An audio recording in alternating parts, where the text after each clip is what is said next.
On the first Sunday in October, the Environmental Education Center staff celebrates the rich history of the area with our 1770s festival. William Alexander, also known as Lord Stirling, owned most of the land, which is now Lord Stirling Park. For one Sunday each year, we travel back in time to experience life in the 1770s. The festival is held at the site of Lord Stirling's manor house. Militias, crafters, musicians, tradesfolk reenact colonial life during the festival. Meet a tinsmith, blacksmith, cooper, gunsmith, medical doctor, weavers, and wool spinners. Visitors can participate in colonial games, try writing with a quill pen, enjoy a hayride, and tour the original cellar of Lord Stirling's manor house. Lord Stirling will also be on site to talk with visitors at his estate. In the 1980s and early 1990s, Dr. Alan Cooper, archaeologist and instructor at Morristown Beard High School, conducted an archaeological dig at the site of Lord Stirling's original house. He and his team of volunteers found a variety of artifacts, some dating back to Lord Stirling's time. Many of the artifacts uncovered during the dig are on display at the 1770s Festival. For the next few minutes, hear Dr. Cooper talk about Lord Stirling, the original manor house, and some of his work uncovering Lord Stirling's remnants of history from the 1770s. Here's a portrait of Lord Stirling.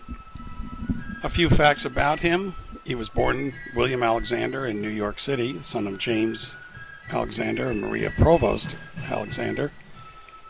Educated here and in Scotland, and he became a lawyer, astronomer, mathematician, and of course during the Revolution, he was number 9 behind George Washington. For a time he was number 4, the quartermaster general, and for 3 months he was our commander-in-chief while Washington was away being a politician. This is a map of Stirling's property drawn in 1770, perhaps by Stirling himself. Stirling had his manor built by the architect John Edward Prior, whom he brought back from England in 1761. This cross-stitch of the buildings, as Stirling's residence was called by the locals, was created by Catherine Wright of Basking Ridge in 1784. The accuracy, unfortunately, of this is doubtful. The current residence from Lord Stirling Road, the foundation for which coincides with the location of the manor on the 1770s map. The house is a 1923 Montgomery Ward prefab, a kit house, costing $2,000 at the time, with, of course, modifications made over the years. On the south side of the house, the excavation found details which were just outside the original foundation.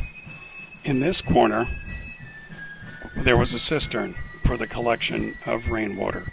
On the south side of the basement, the most notable feature is the chimney stack support, 2 meters square brick and rock and mortar, with cutouts for storing bedclothes, since the stone would help keep them warmer and drier.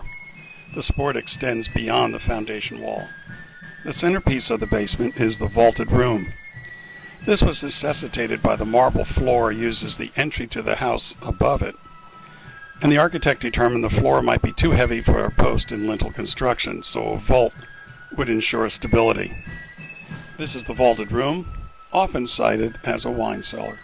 On the north side of the house, just outside of the entrance to the basement, the excavators looked for evidence of the northern foundation and the kitchen extension, besides whatever else might have been constructed in that area.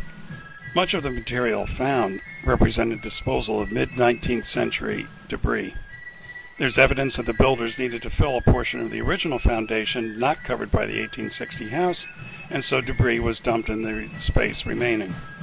This, for instance, was a leather bucket of nails with a handle jutting out to the side. The initial sign of a prominent feature on the north side of the manor was the discovery of a capstone or drain cover. Under the cover was a drain which coursed underneath a low foundation wall, probably for the kitchen extension.